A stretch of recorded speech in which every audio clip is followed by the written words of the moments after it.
ఆపండి. ఇది కన్నా ఆపకపోతే కన్నా రేపొద్దున ఈ విషపూరిత విత్తనాలు మీరొక్కరికే మీకు మాత్రమే వర్తిస్తాయని అనుకోవకండి.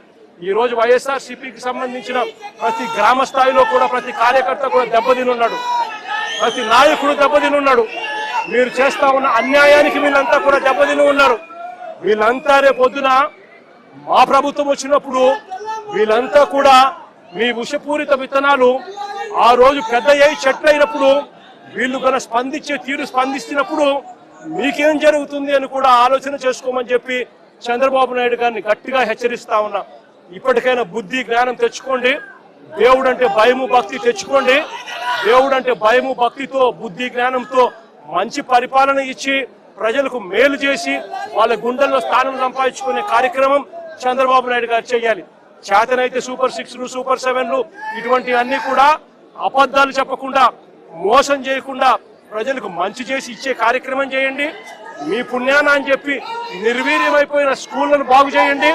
ఫీజు రీయింబర్స్మెంట్ బకాయిలు 8 క్వార్టర్లు పిల్లలకి ఇంతవరకు ఇలా పిల్లలు చదువులు మానేస్తా ఉన్నారు.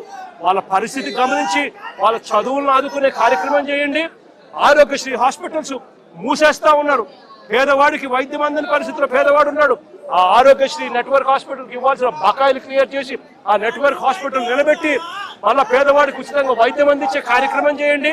చేతనైతే ఆ 17 మెడికల్ కాలేజీలు మీ స్కాముల కోసం అమ్మకుండా ఆ 17 మెడికల్ కాలేజీలు పూర్తి చేసి పేదవాడికి మధ్యతరగతి వాళ్లకు ప్రజలకు మంచి చేసే కార్యక్రమం చేయండి. చేతనైతే రైతులకు గిట్టుబాటు ధరలు కల్పించే కార్యక్రమం చేయండి. చేతనైతే రైతులకు నువ్వు ఇస్తావన్నా ఇప్పటికే అన్నదాత సుఖీభవ 40,000 ఇస్తారన్నావు, కేవలం 10,000 ఇచ్చావు, 30,000 ఎగరగొట్టావు. ఆ 30,000 ఇచ్చి రైతులకు గిట్టుబాటు ధరలు ఇచ్చే కార్యక్రమం కూడా ఖచ్చితంగా జరిగించే కార్యక్రమాలు కూడా వ్యవసాయాన్ని చక్కబెట్టి ఖచ్చితంగా జరిగించే కార్యక్రమం మీద ధ్యాస పెట్టండి.